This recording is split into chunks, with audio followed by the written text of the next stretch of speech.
What is the quality of Krishna's devotee?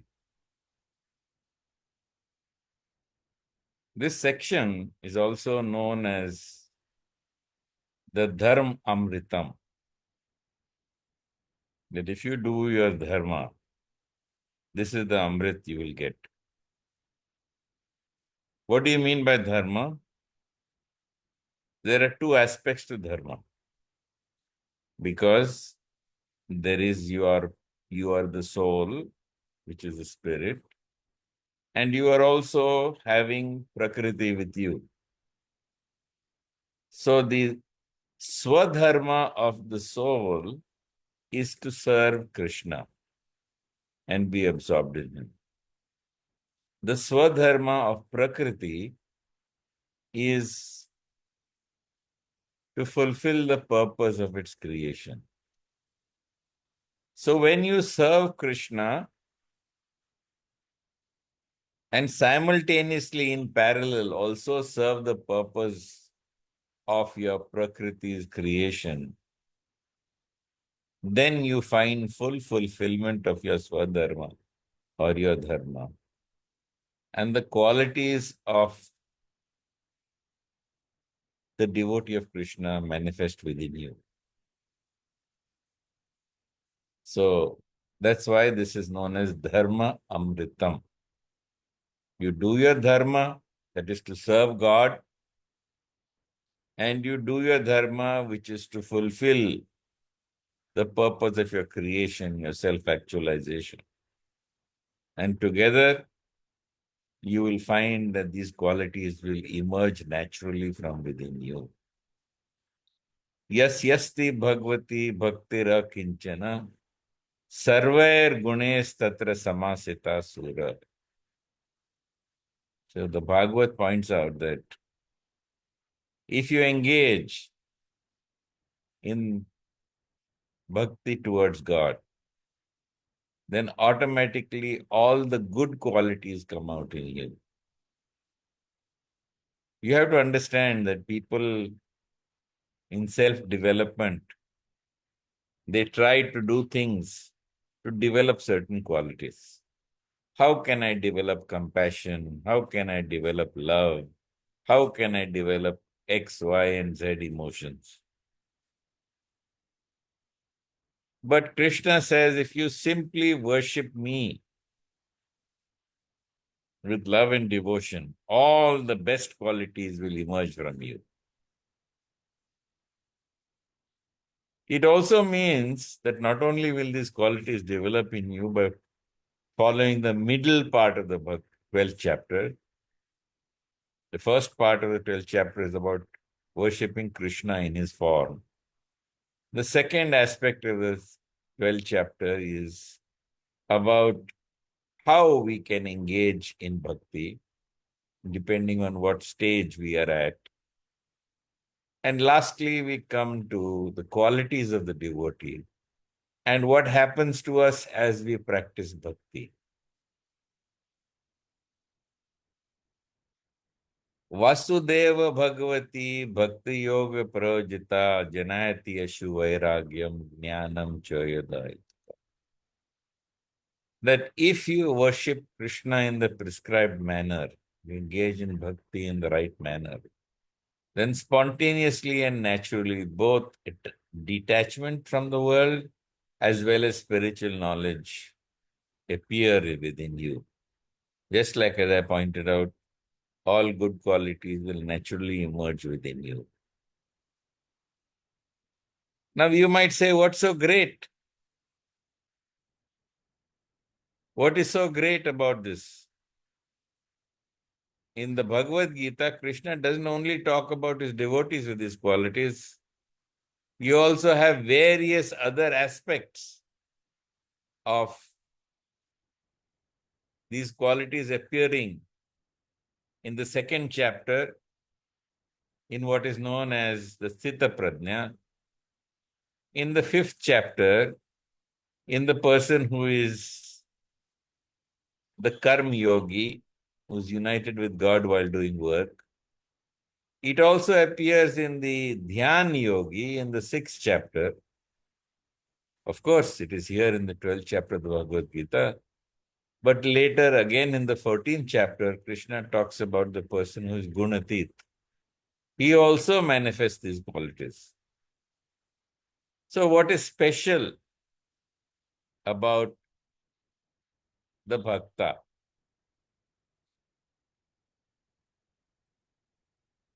All these qualities that you see, from Sthita Prajna to Dhyan Yogi to Karma Yogi to Gunatita, they are described throughout the Bhagavad Gita. All of them deal with being detached from the world, unaffected by the world, and having all wonderful qualities. Being the same in joy and sorrow, in heat and cold, in honor, dishonor, all of them. It's only the methods are different in arriving at these qualities, except the last two. That is the bhakta and gunatit. For example, in the second chapter of the Bhagavad Gita, Krishna clearly points out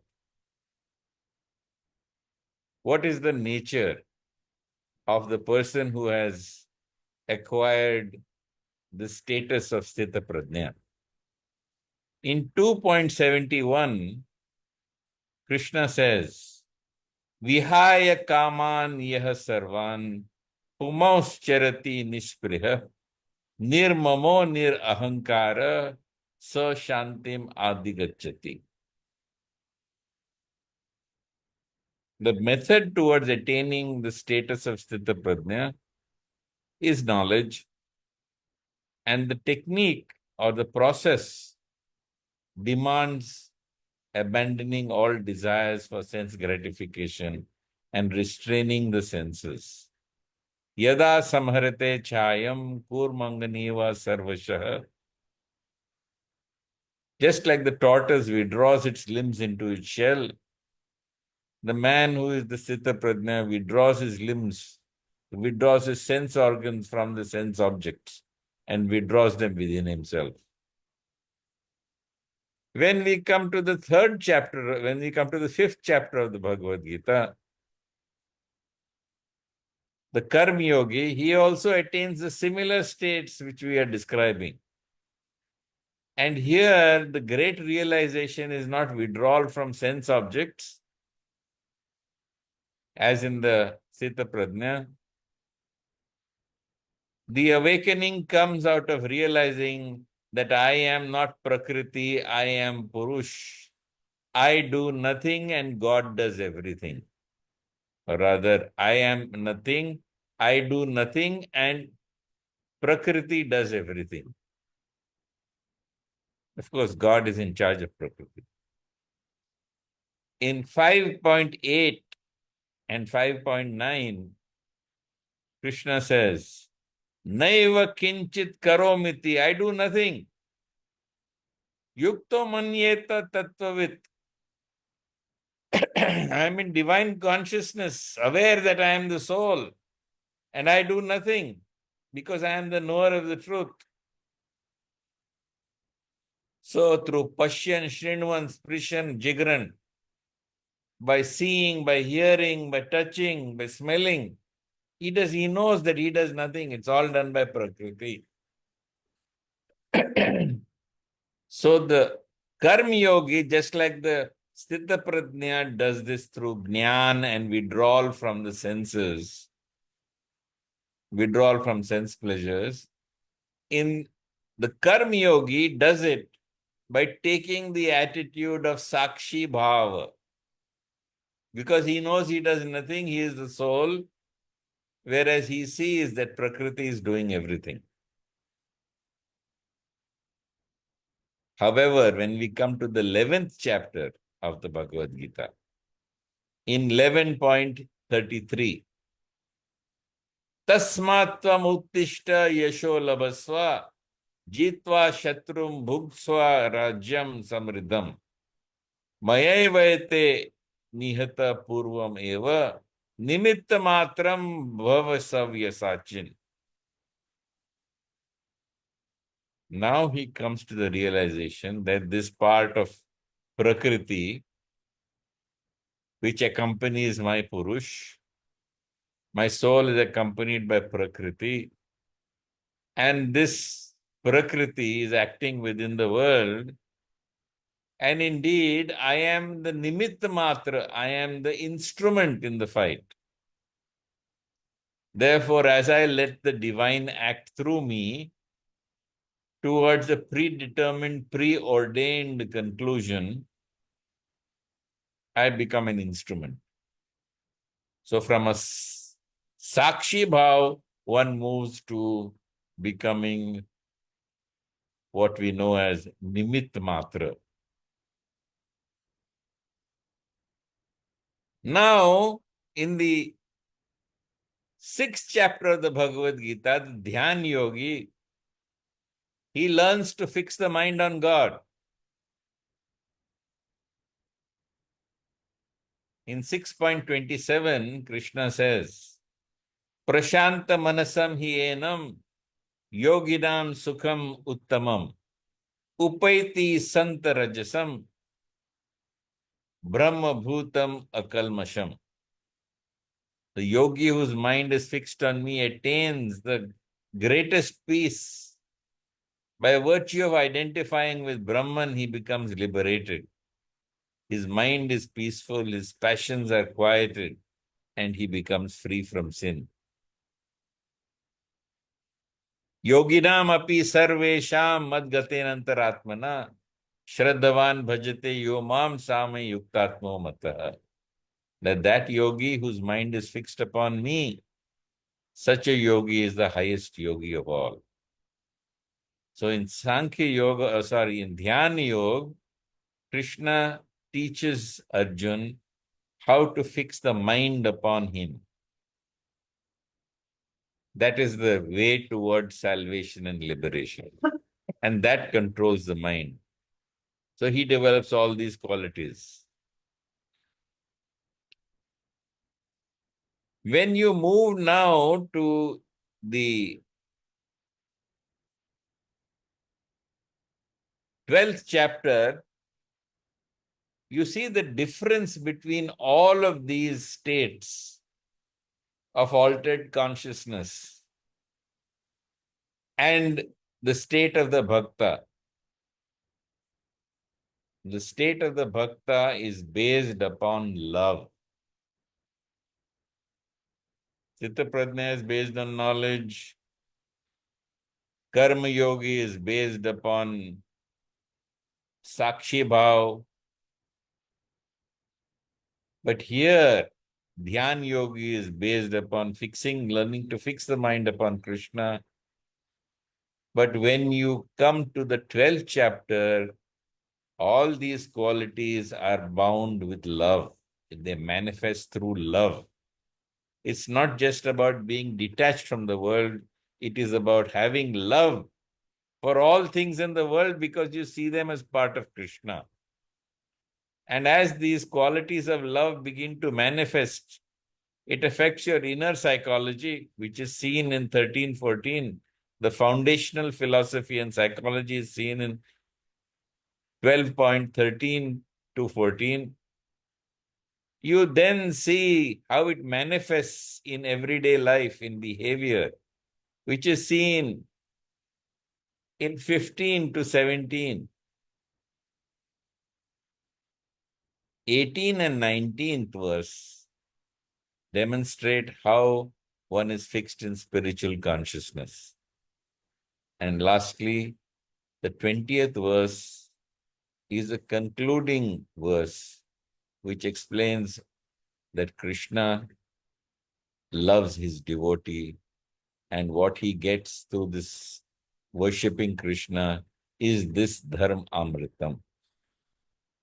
So what is the foundational psychology of the Bhakta? This is seen in 13 to 14.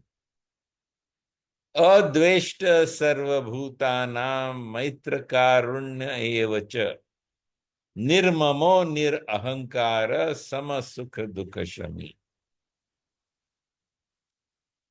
Because he sees everything as part of God, he sees that everything is within God and it is his.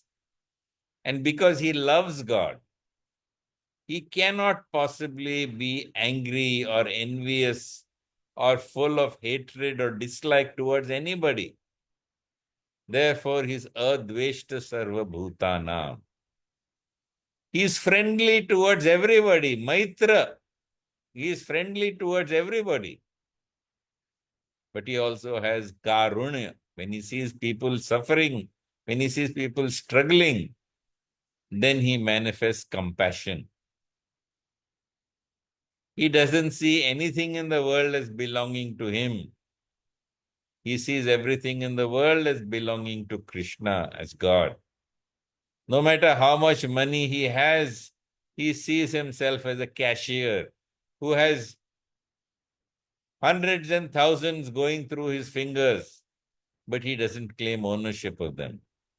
Similarly, nirmamo means he does not own anything. Everything, he is a caretaker of everything that is given in his possession. So he is nirmamo. He is nir ahankara because he has effectively transcended, diluted, attenuated, weakened, extinguished his sense of self, his autobiographical sense of self, his story about himself, which is an illusion because that is changing all the time.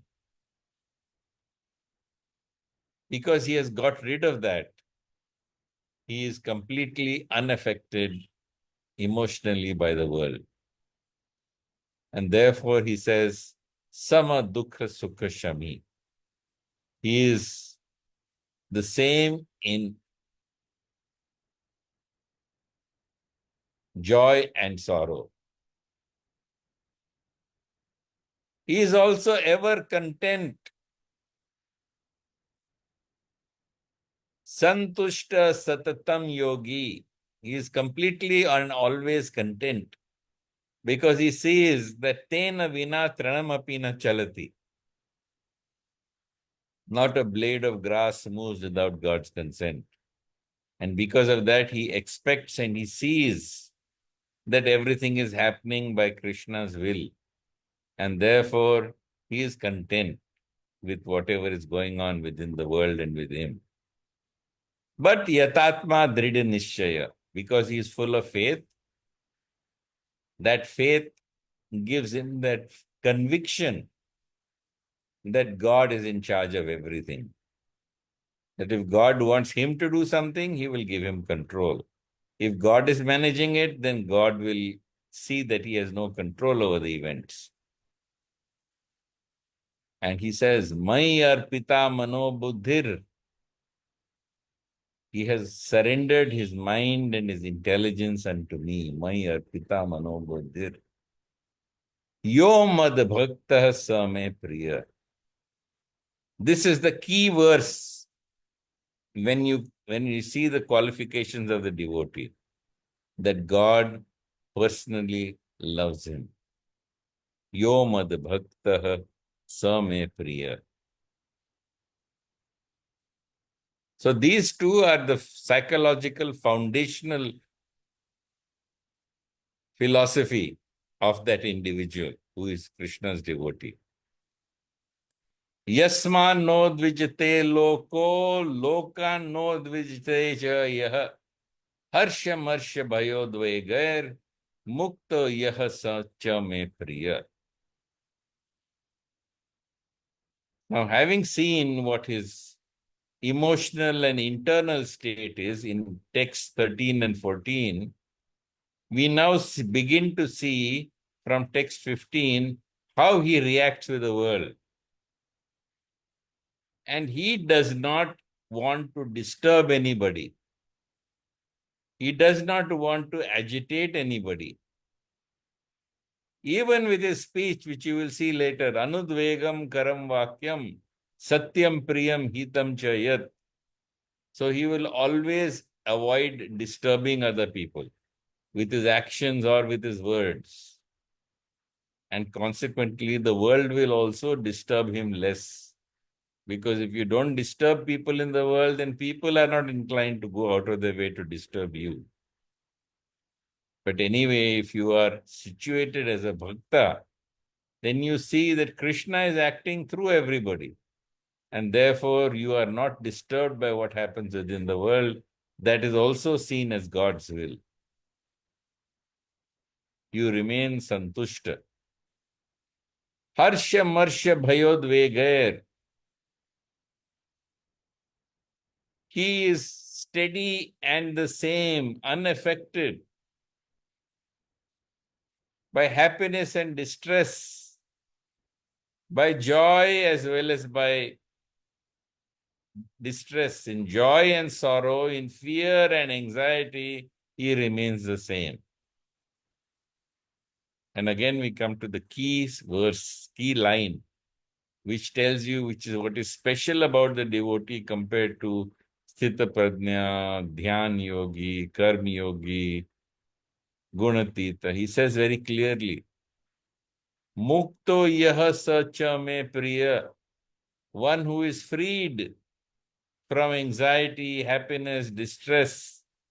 Such a person, Krishna says, is very dear to me.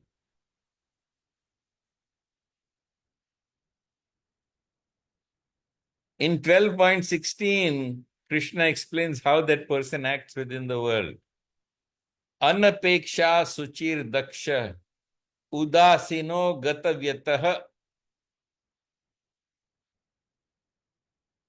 Such a person who is freed from all distress because of his sense of self being surrendered to God, he is completely neutral to whatever he sees in the world. And because he is freed from distress, because he is neutral towards everything, he has no personal or selfish interest in anything.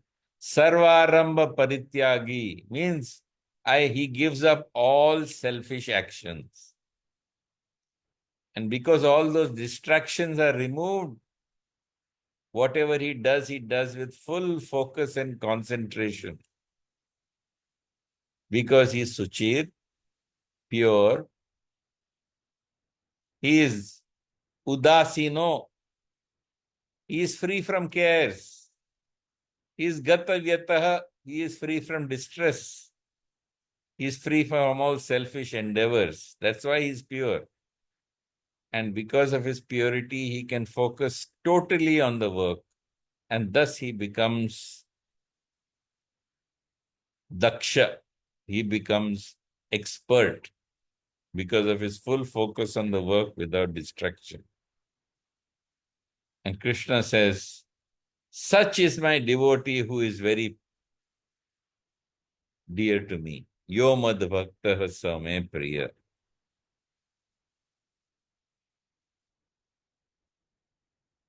In text 17, he says, again, it's about how he behaves within the world. Yo na rishyati, na dveshati, na sochati, na kankshati. Shubha ashubha parityagi, bhaktiman yah same priya. He prefers to have equanimity of mind. Even joy is a distraction from that equanimity and peace. Joy and happiness are peak experiences which are temporary and belonging to the material world. Peace is the abode of the saintly. So having taken his abode in peace, he neither has rishyati nor dveshati. He doesn't take pleasure, neither does he grieve. He never laments, nor does he desire. No sochati, na kankshati. He doesn't consider something to be lucky, and he doesn't consider something to be unlucky. Good luck, bad luck, who knows? The devotee of Krishna knows that everything that comes from Krishna is good luck. However, so it may appear to people within the world. And such a person, Krishna says, Bhaktiman yaha sa me priya. Such a person, Krishna says, is very dear to him. Now we come to the spiritual aspects of the devotee. These are beyond simple behavioral manifestations or actions. This is how he is rooted in spirituality. So in texts 18 and 19, you see the dualities of the world and that the bhakta has transcended all duality. Heat, cold, joy, sorrow, honor, dishonor, all of them he has gone beyond. Samah shatrau cha mitre cha tatha man apmanayo sito shana sukha dukeshu tatha man samasanga vivarjitah. तुल्य निंदा स्तुतिर मौनी संतुष्ट येन केनचित अनिकेत स्थिर मतिर भक्तिमान में प्रियो नरः. He is said to be Aniketa. Aniketa means he has not made any individual place in the world as his home. He doesn't think that this is my home, this is my permanent abode. He knows everything in the world is temporary, but he knows that as long as he is in Krishna's embrace, he is already home wherever he goes. It's like a baby crying in a strange place because everything is strange and frightening. And no matter who tries to soothe the baby never stops crying. But when the mother picks the child up, even in a strange place, the baby feels, I am home. And therefore, the baby stops crying. So also, Aniketa means he doesn't have any fixed abode in his sense of psychological belonging. But although he doesn't have any psychological belonging in the world, because he believes he is in Krishna's embrace, he feels he is already home. He's always home. And therefore, he's always content. He behaves the same, or at least he has the same attitude towards Shatrau and Mitre, towards enemy as well as towards friends. He has no enemies. But if someone considers him as an enemy, he is not affected. He is samaha shatrau cha mitre cha. Tatha man apmanayo, whether he is respected, whether he is honored or whether he is insulted, he doesn't care. You only care when somebody whom you are attached to speaks to you with honor and dishonor. But when you don't care for the people or you're not attached to any of the people who are insulting you, it doesn't affect you at all. He is able to tolerate heat and cold, joy and sorrow. He is samasanga vivarjitaha. He is free of attachment to the world.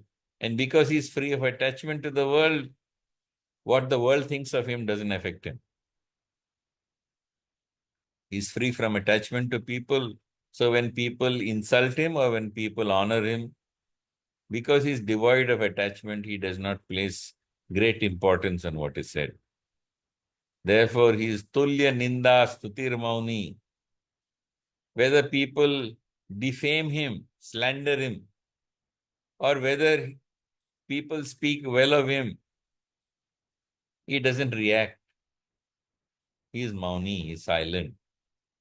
If he is praised, he doesn't smile and become effusive. If he is insulted, he does not act defensive and start speaking back. No, he is mauni. He is always content. And while he is without any psychological abode within the world, he is very steady in his mind because he feels that he is home in the embrace of Krishna.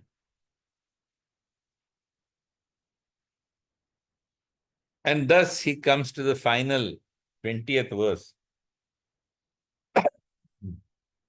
ये tu dharmamritam idam yathoktam paryupasate shraddha dhana mat paramo bhaktaste tiva me priya. So those who engage in bhakti towards Krishna, those who do it with faith, making Krishna as the supreme goal, such people are very, very, very dear to me.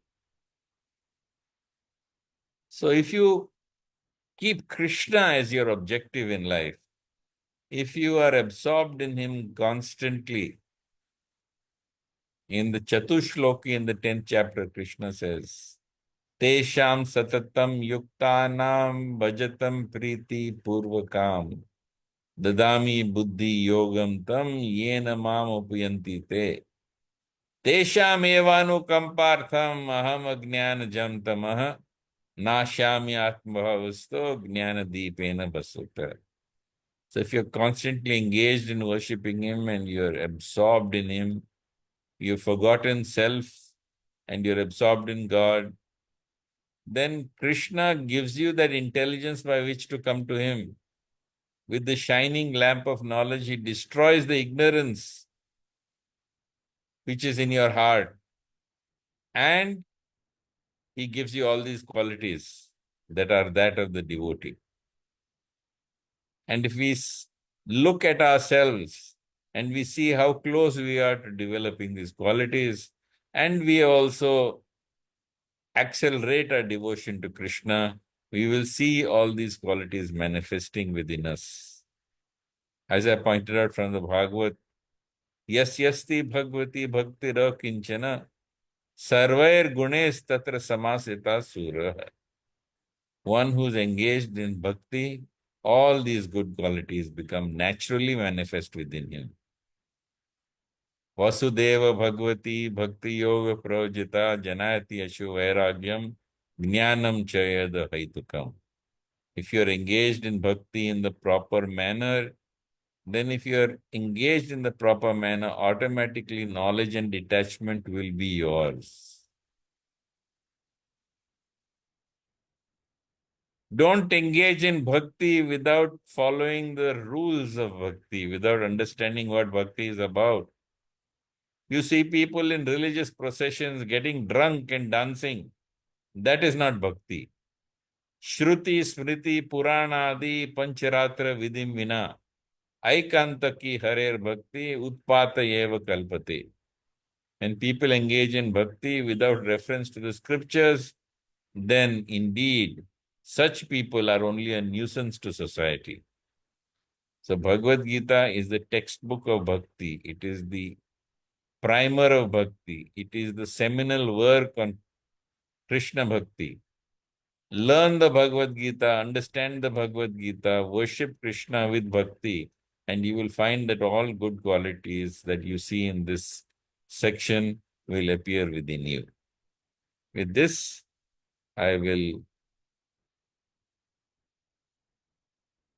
conclude the session on the 12th chapter of the Bhagavad Gita. If anyone has any questions, please feel free to ask me. Thank you, Shantanuji, for today's session.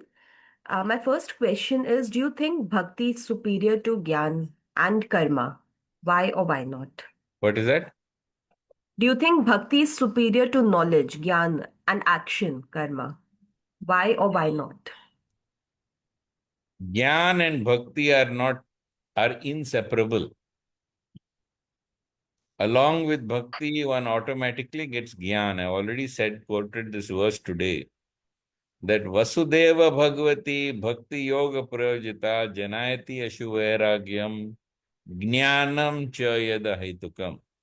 If you are worshipping Krishna in the prescribed manner, that knowledge will appear spontaneously along with detachment from the world. Sarvasya chaham hridi sanvishto matasmritir jnanam apahanam cha. Knowledge doesn't come from outside. Jnana doesn't come from outside. It comes from within your heart. And therefore, Krishna says, from within your heart, I give you knowledge, remembrance, and forgetfulness. So knowledge comes from within his heart. He also says that tesham satatam yuktanam bhajatam priti purvakam dadami buddhi yogam tam yena mam upyanti te tesham evanukampartham aham jnanajam tamah nashyami atma bhavasto jnana deepena bhasvatah. With the shining lamp of knowledge out of compassion from within your heart, Krishna will destroy the darkness born out of ignorance. You don't understand God through knowledge, pure knowledge. You understand Him through knowledge that comes from within your heart. Naham vede na tapasa na danena na cha ijjaya. Bhaktya tva ananya shakya. Aham evam vido Arjuna. You cannot know me through knowledge, Vedas. You cannot know me through tapasya. You cannot know me through charity. You cannot know me through worship. You know me only through bhakti.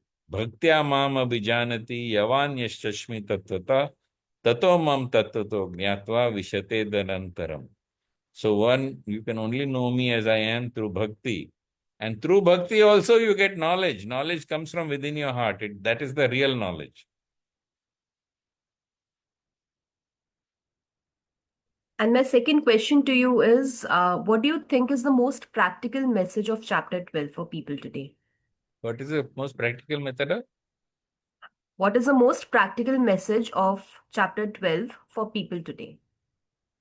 The most practical method is don't try to worship that which you cannot see, you cannot understand, you cannot speak of, which is all pervading.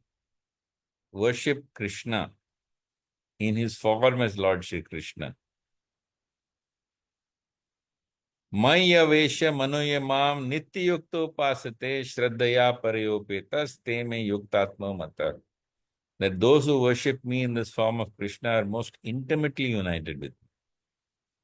That is the most practical method I can tell you is the message from 12th chapter. Thank you so much, Shantanu for today's enlightening session.